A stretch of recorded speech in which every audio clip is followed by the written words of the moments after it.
করে বা তেমন মাদ্রাসাও আছে, তেমন পরিকাঠামো নাই, পড়াশোনার তার যে সিস্টেম সে সিস্টেম নাই। তো এখানে মাশাআল্লাহ ছেলেটা যে কায়দাটা পুরোটাই পড়লো, কায়দা থেকে শুরু মাদ্রাসার ছেলেরা তার পড়ার জীবন কায়দা থেকে শুরু করে। যে কায়দাটা সঠিকভাবে পড়বে সে কিন্তু কোরআনে প্রত্যেকটা আয়াত বা প্রত্যেকটা লফজ তার জন্য সহজ হয়ে যাবে, কারণ কোরআনকে সহি করে পড়তে বলা হয়েছে। কোরআন পড়ার অনেক পদ্ধতি আছে, কোরআন পড়লে সওয়াব আছে। আবার ওই কোরআনকে যদি কেউ বিকৃতভাবে ভুল করে যেখানে সেখানে টান দিয়ে ভুলভাল পড়ে গুনাহ হবে। কোরআন একটাই, অথচ তেলাওয়াতের কাছে সবকিছু। তেলাওয়াত যদি ঠিকভাবে আমরা করতে পারি সওয়াব আছে, আবার তেলাওয়াত যদি ভুলভাল করি ইচ্ছাকৃতভাবে না শিখে যেখানে সেখানে যদি আমরা টান দিই তাতে মানে মতলব পাল্টিয়ে যায়, আর মানে মতলব পাল্টিয়ে যাওয়ার কারণে গুনাহ হয়। তো যাই হোক, আজ সুন্দর একটা অনুষ্ঠান, মাশাআল্লাহ আমাদের হাফিজ সাহেব ভাই যথেষ্ট মাদ্রাসার জন্য খিদমত করছেন। এই খিদমত শুধু মাদ্রাসার ছাত্রদের জন্য নয়, টোটালি কোরআনের খিদমত। শুধু এই মাদ্রাসার খিদমত নয়, কোরআনের খিদমত মানে টোটাল কোরআনের খিদমত, ইসলামের খিদমত। এই মাদ্রাসার উসিলায় তিনি পুরো কোরআনের খিদমত করছেন, ইসলামের খিদমত করছেন। অত্যন্ত একটা ভালো কাজ বলা যায়, অত্যন্ত একটা আনন্দের বিষয় বা সুখবর। তো যাই হোক, মাদ্রাসার ছাত্ররা আজকে কোরআন ধরবেন, সেই উদ্দেশ্য নিয়ে অনেক আলেম ওলামারা এসেছেন, বা মাদ্রাসার ছেলেদের যে গার্জিয়ান তিনারাও এসেছেন। এইভাবে আমাদের মাদ্রাসার ছাত্রদেরকে এগিয়ে নিয়ে যেতে হবে। ছাত্ররা সদা সর্বদাই চেষ্টা করবে যাতে আমরা একটু ফাঁকিবাজি হয় বা ফাঁকি মারি, এটা কিন্তু তারা চাইবে। কিন্তু তার মধ্যে দিয়ে যারা প্রকৃত ভালো ছেলে, যারা পড়াশোনা করতে চায়, তাদেরকে শিক্ষক যদি একটু টাইট দিয়ে দেয়, ওই ছাত্রটা ওই তালবেলিমটা ভবিষ্যতে কিন্তু তার ভবিষ্যৎ তার জন্য অনেক উজ্জ্বল আছে, অর্থাৎ সে ভবিষ্যতে কোনো জায়গায় সে আটকে না। যাই হোক, আজকে যেটা মেন বিষয় কোরআন ধরানো হয়। যদি আমার চলে যাবো, আমাদের ভাই সাহেব বললেন যে পরস্পর আরো হুজুররা আসবেন, তিনারা আপনাদের ছেলেদের যে কায়দার পড়া আর কোরআন ধরানোর যে সিস্টেম তিনারা সেটা করবেন বা আসবেন।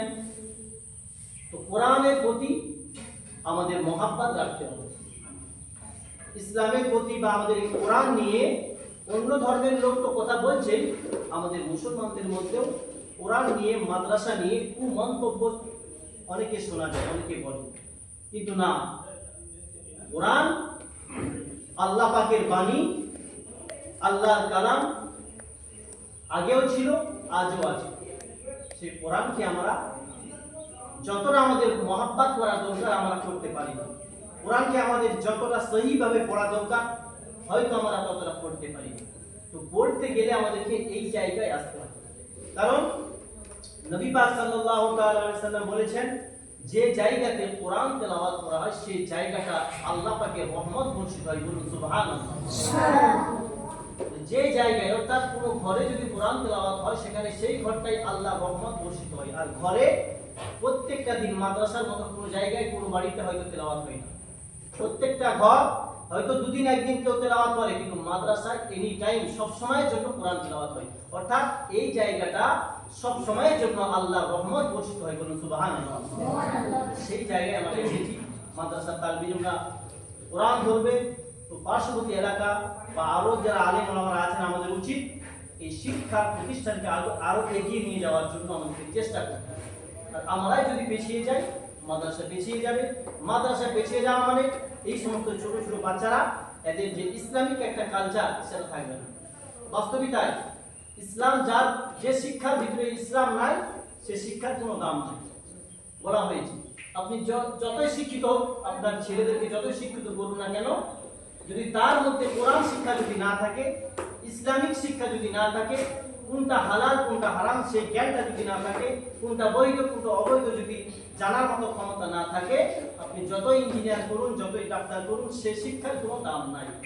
দুনিয়ায় দাম থাকতে পারে, আল্লাহর কাছে দাম নাই। অতএব আমরা পুরো দুনিয়ার শিক্ষাকে ছাড়বো না, আর আখিরাতের শিক্ষাকেও ছাড়বো না। আমাদের দুনিয়ার শিক্ষা অর্থাৎ চলতে গেলে আমাদের ইংরেজি বাংলা অঙ্ক দরকার, সেটাও শিক্ষা করবো বা ছেলেদেরকে শিখাবো।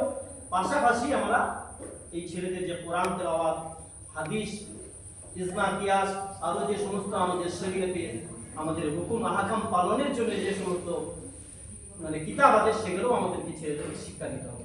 যাই হোক, আমি সমস্ত ছেলেদেরকে উদ্দেশ্য করে বলবো, তোমরা দূর দূরান্ত থেকে এসেছো পড়াশোনার জন্য, চেষ্টা করবে যে তোমাদের বাপ মায়েরা অনেক আশা করে তোমাদেরকে পাঠিয়েছে।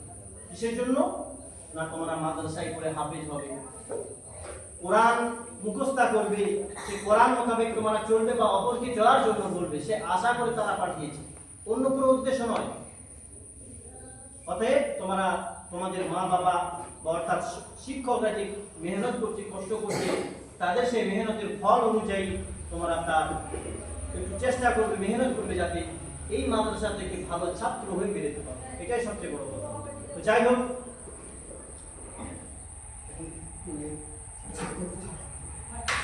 এর পরবর্তী ছাত্র যিনি আছেন, মানে 5 জন যে ছেলে কোরআন ধরবে, তার মধ্যে একজন পুরো টোটাল কায়দাটা শোনালেন, মাশাআল্লাহ ভালোই হয়েছে, খারাপ নয়। এইভাবেই পড়াতে হয় বা এইভাবেই পড়তে হয়, তবেই ছেলেদের শিক্ষা, মানে শিক্ষার অনেক ভাগ আছে। অনেকে আছে কি করে, কায়দা না পড়ি ডাইরেক্ট কোরআন শরীফ ধরিয়ে দেয়, সেভাবে হয়তো তিলাওয়াত করতে তারা পারবে না।